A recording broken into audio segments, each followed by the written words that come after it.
सारुंडा का युद्ध। दूसरे ही दिन से गजनी में युद्ध की तैयारियां होने लगी और जल्दी ही मोहम्मद गौरी अपने चुने हुए सरदारों और बहादुरों के साथ भारत की ओर चल पड़ा। इतिहासकारों का मत है कि लगभग 30 वर्ष तक मोहम्मद गौरी ने अलग अलग समय पर भारत पर आक्रमण किया था। पहले ही बता चुकी हूँ कि इसके पहले के बहुत सारे मुसलमान राजाओं ने हालांकि भारत का कुछ भूभाग अपने हाथों में ले लिया था, परंतु वे उसकी रक्षा नहीं कर सके थे और हिंदुओं ने फिर उन प्रदेशों पर अपना अधिकार जमा लिया था। इसलिए मोहम्मद गौरी ने भारत के उत्तरी देशों पर आक्रमण करना शुरू कर दिया। उसने सन 1175 ईस्वी में मुल्तान पर अपना अधिकार जमाया और सन 1175 में अनहलवाड़ा जीतकर 1182 तक लगभग सारे सिंधु देश पर अधिकार जमा लिया। इसके बाद सन 1184 में मोहम्मद गौरी ने लाहौर और सियालकोट पर भी अपना प्रभुत्व स्थापित किया। इसके बाद की घटना से हमारे इस अध्याय का विशेष संबंध है। जब पृथ्वीराज को यह समाचार मिला कि मोहम्मद गौरी सेना के साथ युद्ध के लिए चल पड़ा है, तो पृथ्वीराज भी उसके आक्रमण को रोकने के लिए तैयार हो गए। उन्होंने अपने सामंत कैमाश, कन्हा, चंद पुंडीर आदि को बुलाकर सारा समाचार सुनाया और सबकी यही सलाह थी कि आगे बढ़कर मोहम्मद गौरी पर आक्रमण किया जाए। इस विचार के अनुसार पृथ्वीराज अपनी सेना के साथ सारुंडा की ओर चल पड़े।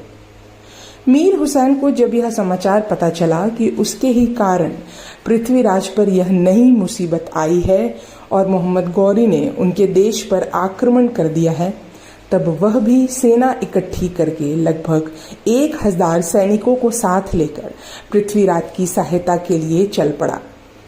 रास्ते में ही पृथ्वीराज तथा मीर हुसैन की मुलाकात हुई।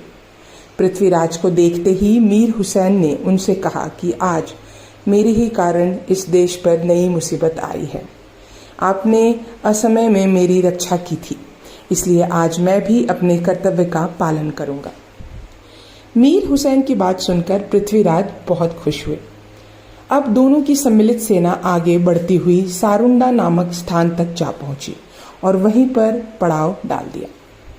शहाबुद्दीन मोहम्मद गौरी के दूतों ने भी यह समाचार उसे सुनाया। पृथ्वीराज के आगे बढ़ने का समाचार सुनते ही वह भी जल्दी से आगे बढ़ा और सारुंडा आ पहुंचा। जिस समय पृथ्वीराज के मंत्री कैमास को यह समाचार मिला, उस समय रात बीतने ही वाली थी। उसने तुरंत ही यह समाचार पृथ्वीराज को भेजा। पृथ्वीराज की सेना तुरंत तैयार होकर जय हर बोलती हुई आगे बढ़ी। सेना के आगे बढ़ने का समाचार सुनकर मोहम्मद गौरी ने अपनी सेना 5 भागों में बांटकर पृथ्वीराज की सेना पर आक्रमण किया। पृथ्वीराज ने यादव राय, महंत सिंह, बड़राम, गुजर आदि को मीर हुसैन की सहायता करने की आज्ञा दी। सबसे पहले मोहम्मद गौरी के सेनापति तातर खान तथा मीर हुसैन का सामना हो गया। मीर हुसैन के पास 1000 तथा तातर खान के पास 7000 सवार थे। भयानक युद्ध हुआ। अंत में तातर खान की सेना भाग गई। 5000 वीरों के साथ तातर खान मारा गया और 300 मुसलमान तथा 200 हिंदुओं के साथ मीर हुसैन भी मारा गया। तातर खान को पराजित होते देखकर खुरासन खान आगे बढ़ा।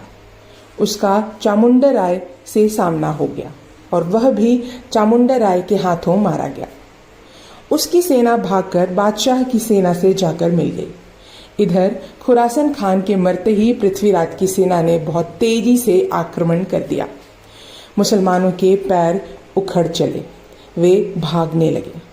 पृथ्वीराज की सेना उनका पीछा करती हुई आगे बढ़ी।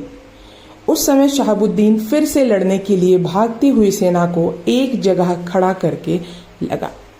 उसी समय मोहम्मद गौरी को पृथ्वीराज के सैनिकों ने घेर कर पकड़ लिया। रासों का कहना है कि इस युद्ध में सुल्तान मोहम्मद गौरी की ओर के 20,000 सैनिक तथा बहुत सारे सरदार मारे गए। पृथ्वीराज के 1300 सिपाही तथा 5 सरदार मारे गए। पृथ्वीराज ने मोहम्मद गौरी को 5 दिनों तक बहुत सम्मान से अपने यहाँ रखा और 5वें दिन उसे मीर हुसैन के पुत्र को सौंपकर भारत पर दोबारा आक्रमण न करने की कसम देकर उसे छोड़ दिया। मीर हुसैन की मृत्यु का समाचार सुनकर चित्ररेखा उसके शव के साथ जीवित ही कब्र में दफन हो गई। इस तरह सारुंडा का युद्ध समाप्त हुआ और पृथ्वीराज की विजय हुई। यह भाग यहीं समाप्त होता है। अब हम अगले भाग में जानेंगे आबू की लड़ाई के बारे में। तब तक के लिए धन्यवाद।